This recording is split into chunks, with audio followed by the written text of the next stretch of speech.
Good afternoon, good morning, good evening, wherever you're at. Welcome to the second episode of the second season of the Accelerate Bio podcast. Hey, Em. Hey, GM. Well, good evening in my case. Um, I'm very excited for today because we've got some very cool guest who is also a friend of mine, and they are doing some really cool stuff. And we will let him introduce this in a minute. But before we begin, I'm just wondering, like, what's up on your side, Oliver Data Lake? Like, what's happening in the space? Any exciting updates? Anything you guys are working on? And we have the news of the week here, but before we jump in, discussing CryoRat, and Erectus DAO and all the races, and all the success that there has been in the past few days, actually. I think we should definitely discuss, what's up in Data Lake and BiohackerDAO. So before I actually switched the room, before we were starting the recording, the ones watching live and the recording don't know it, but I was in a different room and there was like a whiteboard behind me. But there's definitely a lot of stuff that we've been cooking during the last week and something that we're going to be announcing. I have to be awake because the marketing team would literally be mad at me, for like revealing anything in this podcast. Uh, but one of the successes that I can already mention is that most of the contents that we have actually digitalized and put on chain in the past 4 years during data lake, originally on the Polygon network, have already been transferred to the data lake chain, and that we fulfilled one of the most important KPIs during this year, that we have actually transferred all the tech that we have to our proprietary custom chain built on Arbitrum. That's something that I can leave and already say that's going to be announced today. And the rest, unfortunately, we will have to wait. But it's gonna be really, really fun. So we almost got some alpha if we didn't change room by unwittingly having the whiteboard in the picture, but now there is no alpha. So Time will show. time will show. And on I our took a side as screenshot. BiohackerDAO, sorry, I took a screenshot. This is going on Twitter. So sorry. we have already been betrayed by our guest. But that's what happens. Information is money. So but anyways, jokes aside, on the Biohacker DAO side, I mean, I think everybody has already seen our fundraise, which closed just over a week ago, and that's not news anymore. But now we are in the setup stage. Like actually, we have done the first snapshot token holder vote to ratify our constitution and our governance, which is setting us up for all the cool stuff that we will deliver, all the projects that we have got on the roadmap, and we'll be sharing a roadmap for the next couple of quarters very soon. Also can't announce yet, but yeah, we've been very much hard at work putting like the essential building blocks in place post our fundraise to make sure that we can deliver the future of human enhancement acceleration that we're promising. So yeah, very excited for that, and stay tuned. I've seen that it was really, really busy on your announcement chat, A lot of people, coming from the pre-sale and actually, starting to be interested. What is the next move, right? One So, token, one so token, one moon. yeah, but I'm glad you're addressing it, and I see that you guys are moving really, really, really quick. So that's great. And I think that without further ado, we should also give a round of applause and a round of introduction for Eli Mohamad today. Our guest that's joining us from CryoDAO. Now know that he's also a core member or the co-founder for Erectus DAO. But I'll leave the floor to you, perhaps, Eli, and I think you can give the best introduction yourself. No, thanks for inviting me. You guys are awesome. I'm proud to be a friend. That's the first thing to say because you're building some really exciting stuff. Um, accelerate everything. That's why we're here. I think in DeSci. So yeah, I mean we have a bunch of things cooking. Um, the first the first and kind of main DAO that was launched was CryoDAO, and now we have announced kind of a sister DAO with much bolder goals, which is Hydra, which is launching quite soon. And I think the kind of the star of the moment is CryoRat, our project, which we had to close it early. I mean, I've never in my life would I imagine that we would have to run at 11:30 p.m., get the team together, sign some transactions to kind of cap the raise because it was just moving too quickly, and it wouldn't make any sense to kind of keep it open longer, because it could fill literally millions. So there was a lot of buy pressure, but it feels good. Big things are happening in the DeSci space. Um, and yeah, I mean, I could give you, I guess, kind of taking like a few steps back. Maybe we could talk about, how it all started, and what laid kind of the foundation for it all. Yes, You we know, would yeah. love to hear the whole story and how we got into it and all of that. Absolutely, Yeah, Ellie, like I would like to tap into all specific like all possible specific directions. It doesn't have to be just cryopreservation. The name is from funding research to freezing people. So, I believe that you're very interesting guest, and we can tap really into a lot of dimensions of DeSci. So it would be great to taking a step back, on how you actually got into the place where you are at the moment. yeah. I think I'm not I'm not a crypto native. I didn't build my companies in crypto. I'm kind of an odd, I guess, an odd guy to join the movement. So I spent about 10 years in management consulting as just like my first career. And it's a very nice job.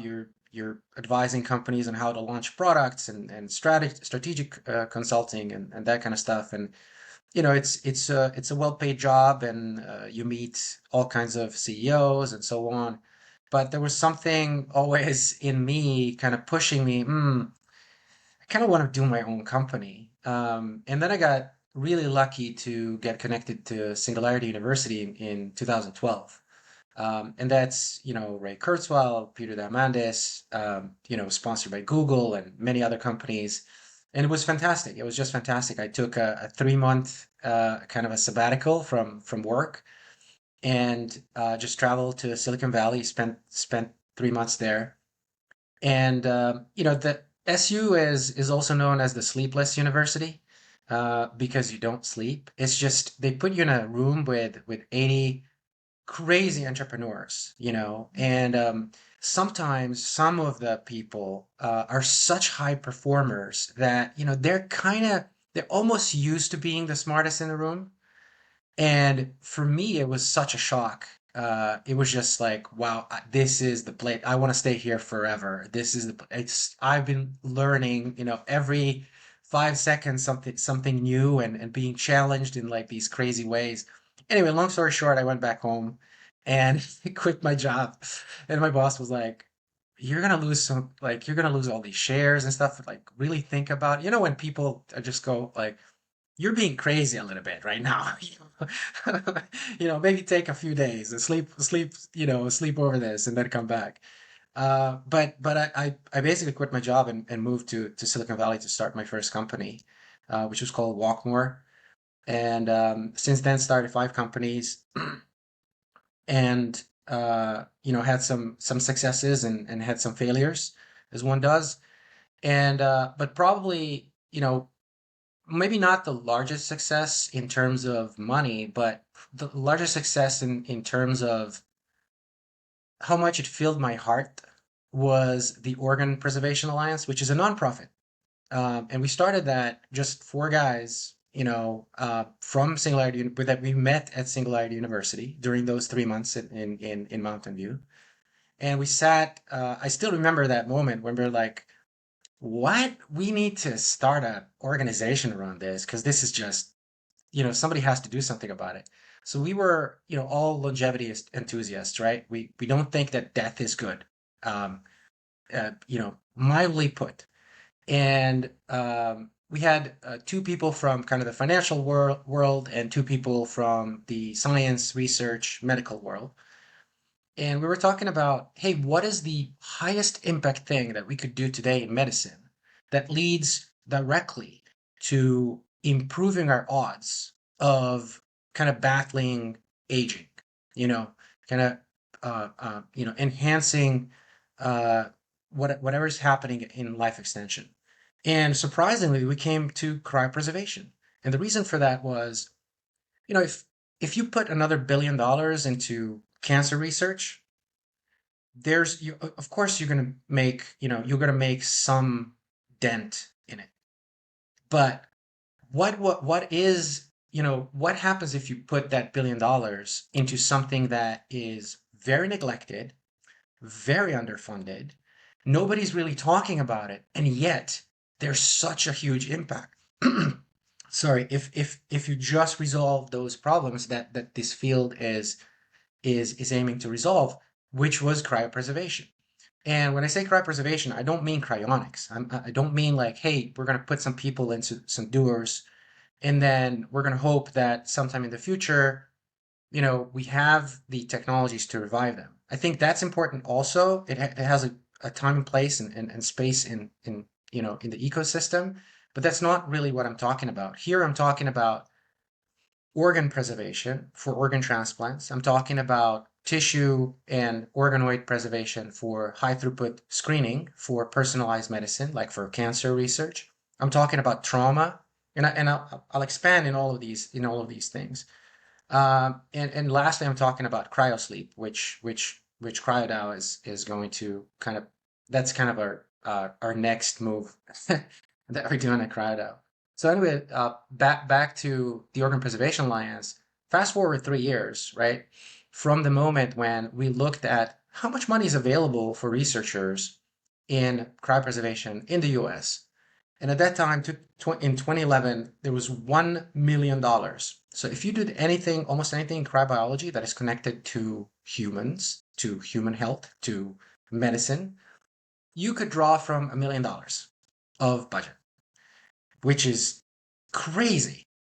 And fast forward 3 years from there, we are at a moment when the White House is announcing a $300 million program that is addressing everything that we've been working on. We work with DARPA, we work with BARDA, which is the Biologics Defense Special Projects organization, like the DARPA for biologics.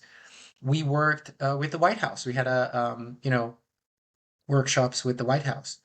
And it's called the Organ Preservation Alliance because we put together hundreds and hundreds of the top cryobiologists in the world, and made them believe that kind of breakthroughs are not only possible but they're very likely if we just approach this together.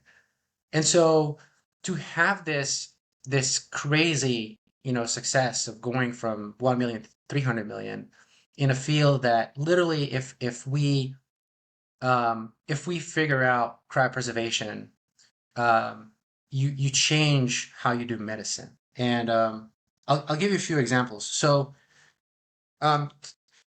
starting with organ transplants, right? So organ transplants, everybody knows that there've been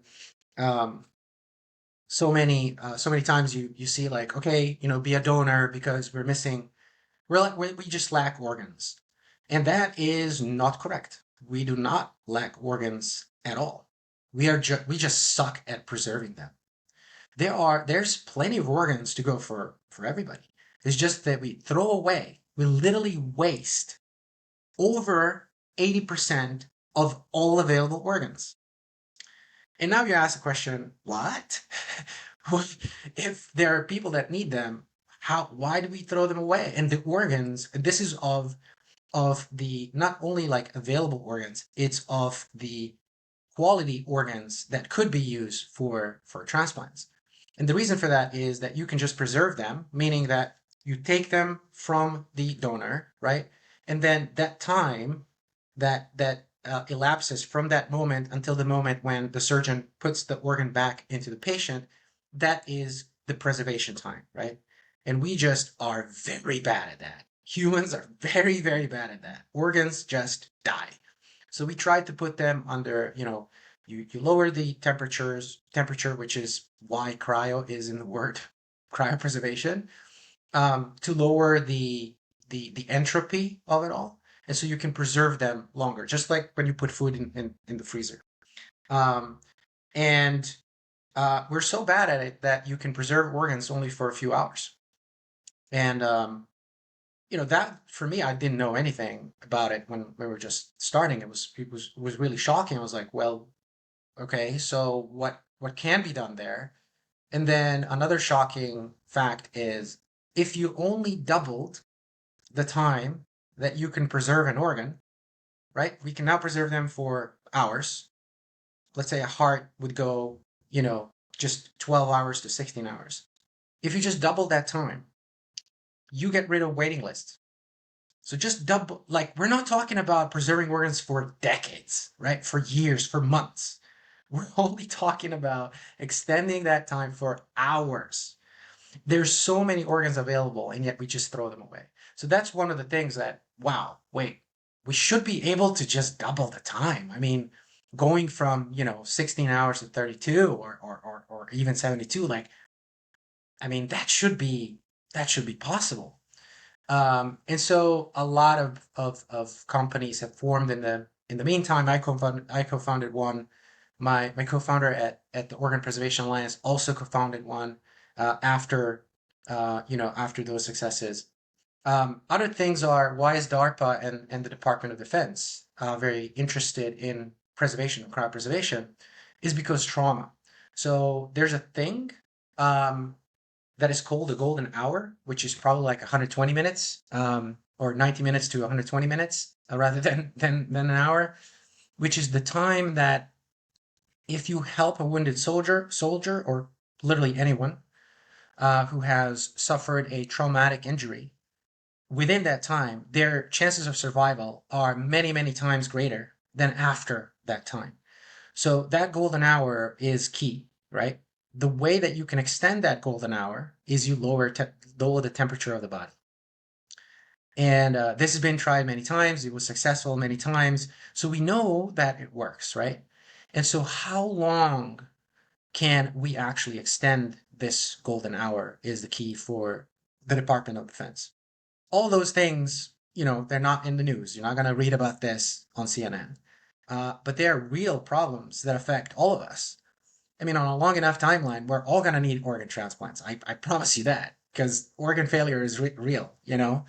I would love to have a young heart, my own heart, grown in a lab, and preserved when I'm 95, because my current heart is just not going to be in a good shape just because of aging. You can work out this as long as you want, but at some point, just everything fails. So, yeah, I think, CryoDAO is kind of a natural extension of all of that for me. It's obviously different for the other team members, but for me, it was just natural, kind of a natural extension. And before CryoDAO, I explored things with VitaDAO. I set up the builder squad there, which is kind of the commercialization squad, because I thought, I was looking at the whole DeSci ecosystem, and I loved what I was seeing, but what was missing for me was, look, guys, you got to start making money. I mean, you got to start thinking about sustainability of your treasure. You can't just raise money forever. At some point, things will slow down. VCs are gonna say, like, wait, I mean, I've been, I'm not giving you for the next round. Like, what's your goal here, and how are you going to, essentially, how are you going to make money? And so we set up that squad successfully, and you had some of the IPTs that came out of that group. But obviously that was started based on the fundamentals that Lawrence put together, and many others in at Vita. So just to jump in, I think this is super fascinating, and thank you for giving us the whole story. And you did a really good job outlining why cryopreservation matters and like the real potential it can have for longevity and space travel eventually, and all sorts of organ transplants, other use cases. I think that's really, really good context. And then I just want to make sure that maybe people who are not that familiar with DeSci and the whole ecosystem can follow. So maybe you can just outline for us basically the model of CryoDAO, like what the hell is the DAO model? Like how does it work? Like how does that whole thing basically function, and what is it trying to achieve here? Yeah. I'm going to just a heads up, I probably will go on a tangent about decentralization here because I'm very passionate about this topic. And Amazing. and not in a That's and that's not what we want. maybe not in the way that people expect. So yeah, so I think the DAO model for cryopreservation is it fits so well into the entirety of the ecosystem. So talking about, academia, talking about private companies, government, and then we have DeSci, which is like, hey, forget about all this. We're going to accelerate this even further, and we can take larger risks. We can be much faster. All of these promises that DeSci brings here. Um, what it's not all about is it's not all about uh, decentralization for the sake of decentralization. I think that some DAOs have made a mistake early on with such models. Why I joined the team? I'm kind of the last to join the team at CryoDAO. As a core team. Why I joined all these guys was everybody's an entrepreneur, and we synced so quickly because once you build a company and you have to hire people and you have to deal with your investors and you have to deal with your customers and you have to build a product and you gotta ship it, because if you don't ship it, then the company goes down, right?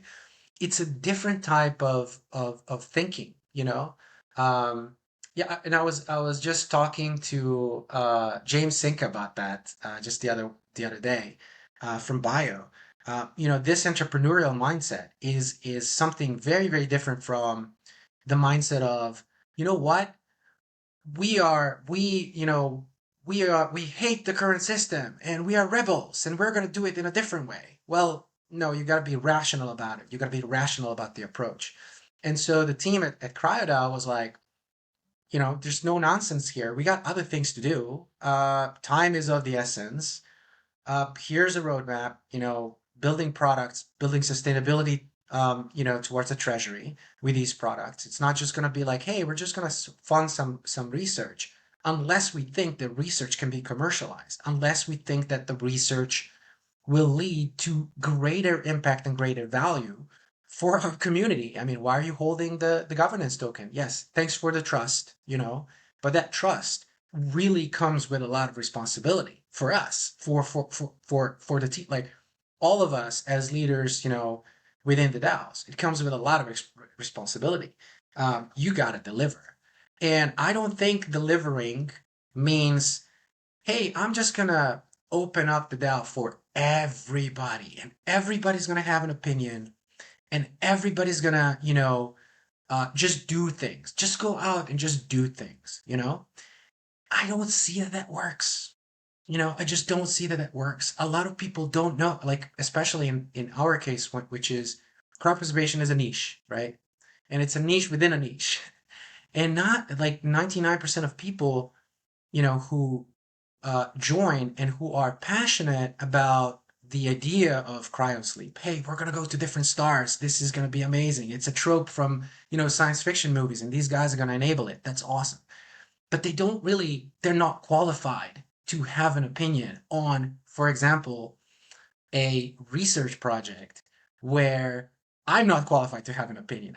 And I said that to, and a spaces with the scientists for CryoRat, and I told him like, look, I mean, I understand the research. I think I know it, but I'm not qualified to be a reviewer for this project. We're gonna get, Harvard, Stanford, we're gonna get some really heavy people to review the whole project because, it's a niche within a niche within a niche. And you got to have your peers to evaluate that. And so, I have no doubt that if we came out right now, which we're not ready for that, but if we came out right now in a project where we say, hey, we're going to just build pods for cryosleep, the whole community would be very supportive, right? But we're not going to do that unless we are, relatively sure that this can actually be built. It's not a shot in the dark. Um, it's not like, oh, we came up with a molecule and we're just going to do some drug discovery on top of that. And it's kind of we just pick the molecule out of a database and then we hope for the best. That we're not doing those things. It's impossible. The likelihood of success in such things is absolutely zero, in my opinion. Again, just my opinion. No financial, suggestions here or advice. No, I'm no just financial advice. That's what they say, you know. But do go and buy the cryo token if you want to make it. don't do it. In fact, I'm going to tell you, don't do it unless you really want to. Yeah. Um, so, but the pressure's now not on the cryo token. It's more on CryoRat, which was this insane success. I mean, we kind of knew it's going to be successful because it's an awesome project. It's an awesome team. Let's It's tell us about cryo then. Like what is it actually, yeah. first of all? We yeah. I mean, we knew it's going to be successful, but I wasn't expecting to, have to run to sign some transactions to stop stop the distribution or the campaign on Juicebox because we just had too much money flowing in, um way faster than we expected. So CryoRat is, I mentioned that CryoDAO can be much bolder than if we were a company or if we were even a nonprofit that is trying, like the organ preservation alliance that I mentioned before. And we can do that because, we have support from the community, which is fantastic, right? I mean, there's a lot of passionate people in there, you know, DMing us all the time and asking for, updates and stuff like that, which is phenomenal. So CryoRat is one of those projects. It's really, really, really bold. So it's a small mammal, a rat, that is going to be cryopreserved between -2 Celsius and -10 Celsius, most probably. We will try to go lower. Let's see if that's possible. But essentially, preservation, you can't put something that, you can't put a mammal that doesn't, that has not evolved for it at temperatures below zero because they freeze, right? And the problem with freezing, the problem with ice, is that ice grows in crystals, and those crystals are sharp, and they grow bigger and bigger inside your cells and outside your cells. And your cells are not happy with that because they are just destroyed, right? The membranes are destroyed, things leak out, and you die. And so if you try to freeze a living being like that, put it below zero, it simply would die. So you need to do something, you need to use something which is called cryoprotective agents. And these are different compounds that either chemically modulate the ice formation in a way that um, uh, it doesn't kill you, or they depress the freezing point in some cases, so that ice doesn't form. So that ice forms at lower temperatures, but not at those temperatures where you're keeping the body. The lower you go, the less entropy, right? There's a reason why we keep, why we freeze meat and so on. It's because you can just keep it there for very, very long periods of time.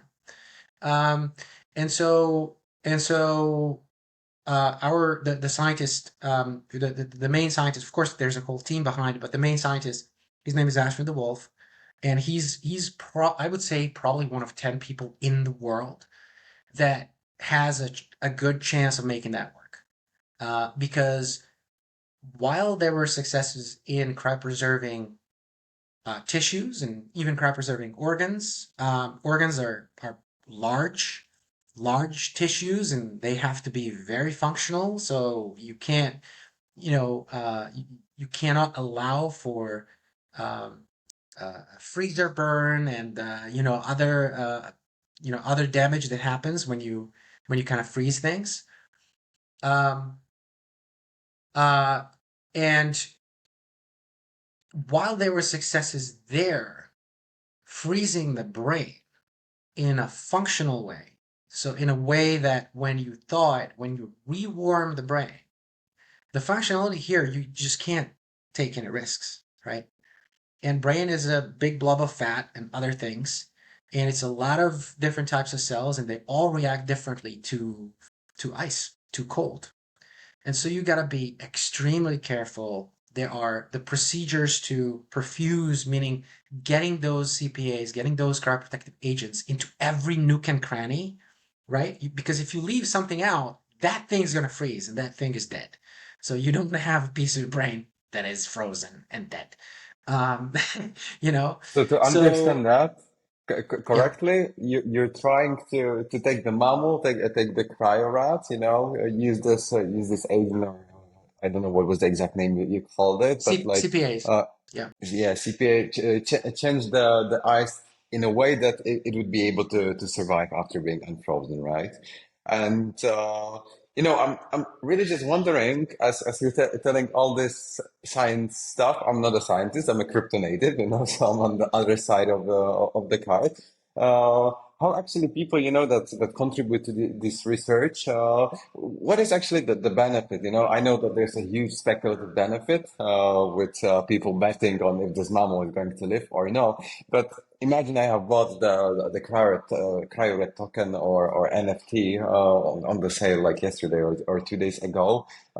What can I expect as the holder, right? Like how do these Web3 elements fold in and translate into this mammal being frozen, right? Yeah. So it comes down to yeah, I'm glad you asked this question because it's really multifaceted and so is the answer. So let me get my thoughts in order here. I'll start Absolutely. just from the type of project this is. This is not a meme token. Um, people should not expect meme I'm mechanics I'm behind it selling. I'm because selling right now. there's memeability, but the meme mechanics of it goes up a billion% and then it goes back down to zero. It's just not who we are, and I'm kind of proud of that. That's not who we are, and there's a time and place. There's certainly a time and place for meme tokens in DeSci, but this is not one of them. This is a Yeah. governance token. So, sorry for interrupting, Ellie. I just think, when you think about meme coins, it doesn't mean you have to have the meme coin mechanics of the coin or the project itself. Like going ahead with just, meme coin sort of marketing is something that's going to attract eye to a much more serious project. And I believe that's fine. And I think that's actually what you guys did, right? I mean, I agree 100%. When I said like this is not a meme coin, what I meant is this is not your typical soul meme coin, that has a huge pump and then it drops to zero. I mean, if this drops to zero, we've failed because this is a real project and we're funding real things that can be commercialized later on. I mean, that's the point of the project. Otherwise, it's not the point of the project is not to do science for the sake of science. I mean, you can do this in academia and you could take 10 years to do that. But here we have a 24 month maximum project that in the end has immediate implications. The IP that is going to be generated within this project has immediate implications in organ transplants and tissue transplants, which is millions of transplants a day, millions of transplants a year, in trauma, so medical approach to trauma, in high throughput screening, meaning you're able to cryopreserve organoids and then make sort of a high throughput testing of different compounds on those cells, like if they're cancer cells, so that you get to the right compound much quicker, and that right compound is for you because those are your cells. So this is a huge part. And then a thing that probably out of all these things I'm most passionate about is cryosleep, which is, man, we really need that if we want to do anything in space, and nobody's really talking about it yet. Soon they will, because we'll become painfully aware that really you can't do much in space, building in space, or even exploring within our solar system without cryosleep. How Where far away do you think we are from cryosleep? Yeah, I think we can talk. We can talk about that. But first, I wanted to answer your question about CryoRat and where it all leads, right? So, um, it's a real project, and I wouldn't say it's just a research project. It certainly has these commercial elements in it. It lasts for 24 months. It is the token is a governance token, just like CryoDAO's token. It does have more of some elements of um, more fast trading tokens than CryoDAO's token. But all in all, the mechanics are basically the same. Um, yeah, so I guess that's kind of um, the big picture of just the mechanics of CryoRat. Um, and then yeah, I mean, kind of the next steps in the CryoDAO saga. Um, we're getting closer and closer to this concept of, hey, we can actually make a big dent in accelerating development of cryosleep. And the reason why you haven't heard of cryosleep, or at least most of the audience, is you heard of it through science fiction movies, right? And you're like, oh, look at this science fiction trope. That's very interesting. People are being frozen in these pods, and then they're revived.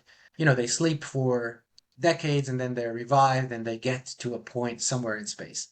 I think about And Star Trek when you say cryosleep. That's like my first reaction.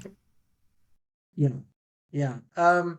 So the thing that most people don't realize is that space is not just vast outside of our solar system. So to get from here to, a the closest next solar system, the closest Earth-like planet is probably, you know, um, many thousands of years, even if we were to reach the fastest speed of any man-made object.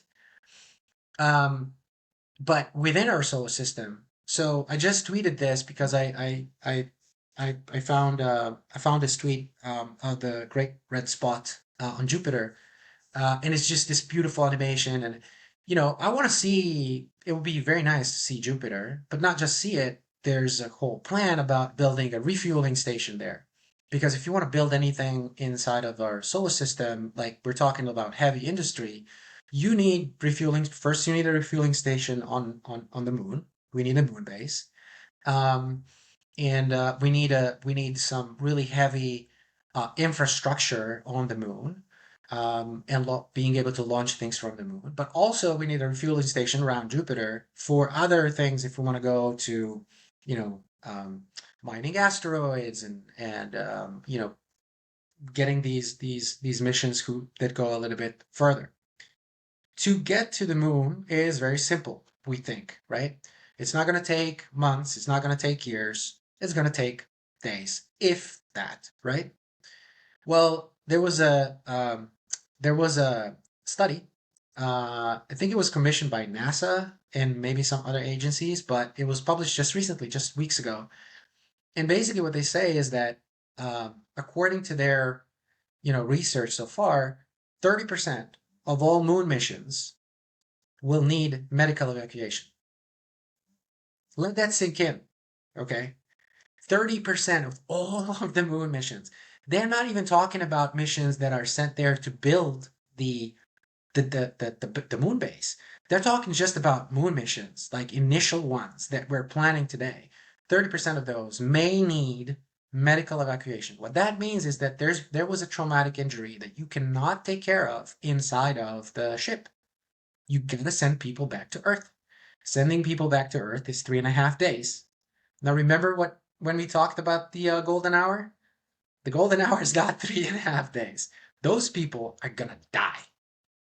Unless we figure out a way to extend the time that they could be helped in that traumatic event, with that traumatic injury that will undoubtedly happen. I don't know if it's going to be 30% of people, or missions, but yeah, there's going to be a lot. Space is not your friend, right?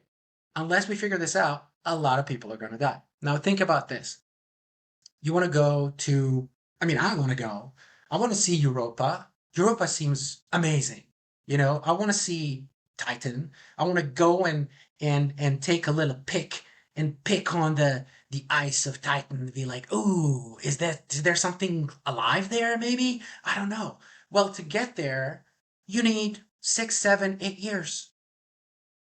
I don't know about you, but I cannot picture myself. I'm not a trained astronaut yet, but I cannot picture myself in a small cubicle for 6, 7, 8 years, right? In the darkness of space, right? You're not going to have the big Earth when you look out of the window for 99% of the time, Man, right? I have troubles for 12 hours in the airplane, you know? That is not going to happen. There's no human being. We're talking about trained astronauts. Yes, but what when you want to send more people? We want to populate some of the asteroids. We want to build, these big shipyards and so on in orbit of Jupiter, maybe. That is not happening unless we figure out cryosleep. You go inside of the ship, and you're like, yay, we're launched. Ooh, low Earth orbit. Thank you, Elon. Great. SpaceX put us in this beautiful bus, cheap bus that takes us now to space. We're there. Okay. Thanks, guys. I'm gonna go and take a nap. That's what will have to happen in order for us to have any industry in space. Which is, hey, nobody's talking about it. And nobody's talking about it for a very good reason. That is that the biggest issue, the biggest problem, the biggest priority in space was so far, we need a dead bus. We really, really need a dead bus. That cheap SpaceX bus that takes you to low Earth orbit, that takes you out into space. But now, that's done a pretty good job. So now we have to think about other things. Where do we go from there? And DARPA has a biostasis program, which is essentially cryosleep. It's ending probably next year. We don't know. Everybody's like very hopeful with Trump and the new administration and so on. Space is going to be great. I hope that that's true. We don't know what's going to happen there. NASA has been, paying for studies. I think every 3 years or every 4 years, there's a company that is doing these studies of, hey, what would it mean if we could have a cryosleep chamber in a ship, and they came with some incredible data, incredible facts, which is you can let me see if I remember correctly. So I think it's like you cut the mass in half, and you can send a smaller ship because you don't need all the food and all this other stuff. But the need for oxygen, food, water down to 20 or 30% for the mission, that equals billions of dollars in savings, right? Because you don't need, if we can engineer hibernation, or a type of hibernation, light hibernation, which is called torpor, um, you don't need really to work out. Have you seen a Right. bear? You know what I mean? They conserve a Yeah. lot of muscle mass, a lot. And that's just genes, you Man, know? I'm I'm So, I- I'm yeah, I'm wondering, we started talking about, freezing mammals and cryopreservation, but this seems to be like a much bigger task where you actually don't just have to care about the cryopreservation, but about, collaboration with a lot of other fields. We actually tapped into, all the space travel fields, etc. I would just like to shift the conversation a little bit into like what cryopreservation needs, and into more of the topics of the collaboration, right? Because there is obviously this huge step that we can do by extending this golden hour, which opens the doors to much longer space travel. But how do other industries also, aside of space programs and space travel, fall in the cryopreservation narrative?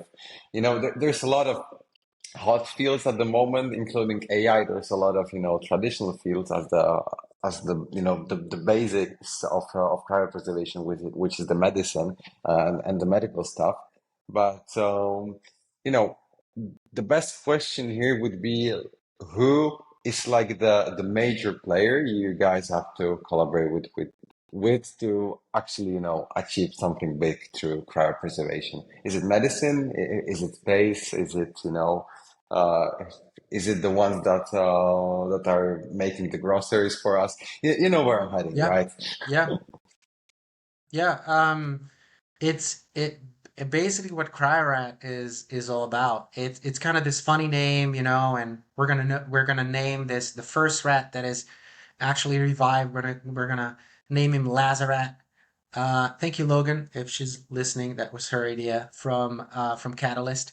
That's such an awesome name, because the original name of the project was Lazarus, because you kind of you're reviving this rat that would otherwise die, and so we're gonna call this rat Lazarat. And the goal, basically everything stems from a single breakthrough. This is acceleration that you are talking about, really stems from a research breakthrough.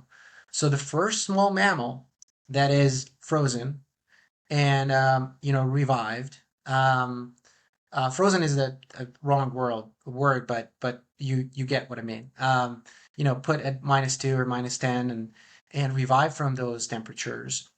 That is that's going to create such a multiplier effect, because first of all, it gives the agency to other researchers to now go, wait a minute, so this is possible? Oh, I gotta be better than this. I gotta go bigger. Hey, why don't we do a big mammal? Why don't we do a large mammal? We have a project with large mammals, with cryopreservation of sheep ovaries. That's huge, because freezing bigger things and returning them to full functionality is much, much harder. You can do, mouse hearts and so on. They're very, very small.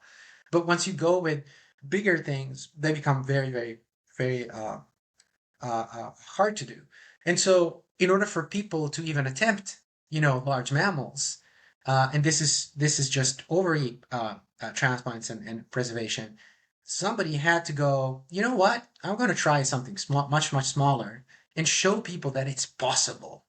There's no rule of chemistry or rule of physics, that kind of that would prevent us from succeeding there. And then that translates into all the other industries. But I know we're kind of running out of time here, but I don't want to not mention what Hydra means. So Hydra has not launched yet. It's been in prep for quite a long time. It is the brainchild of Kai Micah Mills. And it's like the most awesome thing that we're all very, very excited about. It's sort of a sister DAO. It's an independent DAO, but sort of a sister DAO that says, look, we took the risk of being very bold with CryoDAO. What if we go bolder? What if we go very, very, like, what if we go crazy? Where else can you take large risks for immense, immense, return on those risks than in DeSci? Then, in this weird combination of crypto and science and, community and DAOs and so on. And so Hydra is one of the, kind of linking into what you were talking about, Oliver, is like so Hydra is about replacement, right? Regrowth, regeneration, and replacement. Hydras are these very small beings that you cut one arm off and it regrows, right? And that's pretty crazy. I want that. I mean, why can't we do that? Why didn't we evolve to do that? And the big question is, if I can do that repeatedly, could I just do this indefinitely and just regrow younger parts or replace my parts with younger parts and replace my failing organs with organs that I've, that I've grown, and then cryopreserved and they're just waiting for me there? Could we have these organ banks of hundreds of thousands or millions of organs just, sitting there waiting for people, when they need them? Can we replace limbs? So Not all of basically, us, not all of us are lucky. lab grown organs, right? It's Lab-grown somewhat bodies. that. Sorry, say it again. Lab-grown full bodies, I'm guessing, eventually. Lab. Eventually, I think we can get there. And so there's kind of this this whole way talk about Hydra in different circles in let's see where this is gonna lead. And just to give you an example, so we have, before launching anything, we want to have a good roadmap, and we want to make sure that we have enough projects to not just fund but also incubate internally, also commercialize in different ways. We don't just fund companies or we there has to be kind of this sustainability loop that we kind of designed. And so we started having these conversations with researchers.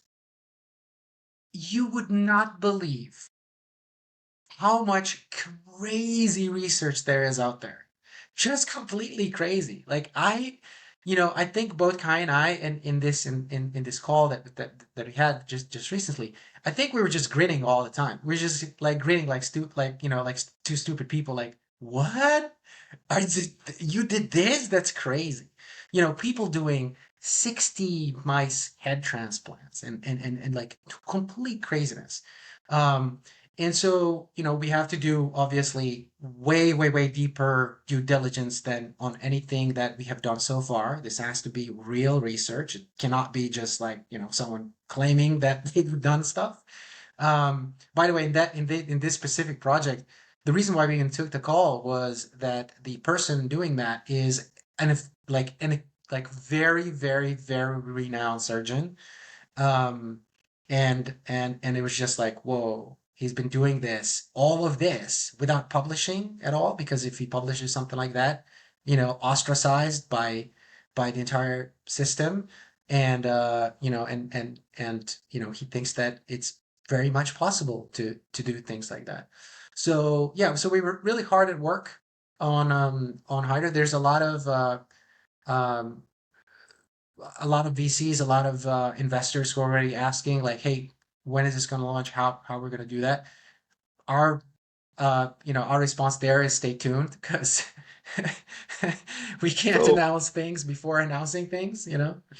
I guess we're all staying tuned, and yeah, for where's the best place for people to, I guess, follow this? Is Oh, it X or yeah, I want to, yeah, so super important. So there's a fake Hydra DAO. I think it's like Hydra DA0 or something like that. That's not us. They bought followers.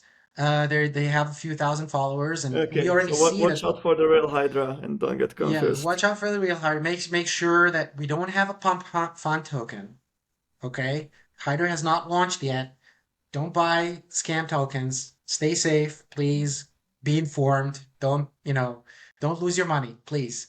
Um, That's so that so that's that's important. Please don't report that fake profile and don't follow it. Um, but that's a but very yeah, I good mean, disclaimer, and we are already almost on time. But I just wanted to ask you one more rapid fire question before we finish.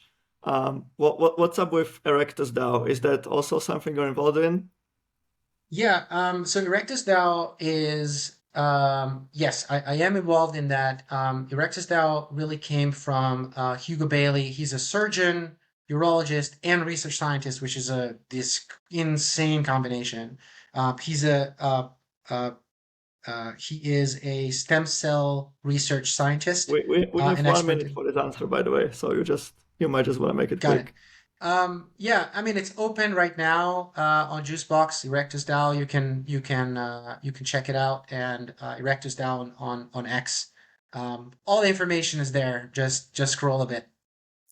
So you're solving cryopreservation, body replacement, and erectile dysfunction Penises at the same and time, and penises because penises, they're funny.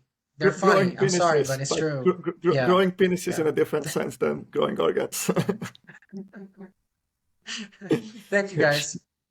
This is great, and I mean, this has been a really fun conversation, and I think my TLDR is just shows the versatility of DAOs and the crypto funding mechanisms that we have, and I think some of the really far-fetched research that you were talking about just now is just like a really good example of stuff that very likely wouldn't get funded, wouldn't get accelerated otherwise. And it's really great to see that we now are able to have, entities and people with such long-term, I guess I should say visionary thinking, and that are actually able to put money into this, and that we can have degens that can support you. I think that's really cool, and that's like the highlight for me of what we're doing here. There's a lot of stuff that's just like literally in front of us, that's just been so far untapped, and stuff that, isn't that hot and popular, so money doesn't really necessarily flow in there, in traditional science. But it shows, the power of, Web3 and decentralization, how you're able to tap into things that are the same importance, but just were left behind because they were, not that cool, right? Yep. Awesome. All right. So thanks so much, guys, for inviting us. And this was awesome. We should continue the conversation. We should collaborate more. And yeah, wish you all the best. We should Thank you. definitely do part two later to follow up on the rat and see how he's doing, he or she. Absolutely. Absolutely. How he survived. Pray for the rat, Pray for the rat. All right. Uh, Thank you. it was an amazing conversation, Ellie. This has been another episode, second episode of Accelerated by Podcast. Today we had Eli Mohamad from CryoDAO, Hydra, and Erectus DAO. And we'll all see you again in another episode that's coming next week with our friends from Moodoo Hub. So stay tuned. Subscribe to the podcast on Spotify or subscribe to the channel on YouTube. And thanks once again. Share it with your friends, share it with your mom, your grandma, everybody. Hashtag Excellent. pray for the rats. All Pray right. for the rat and see All you. right. See ya.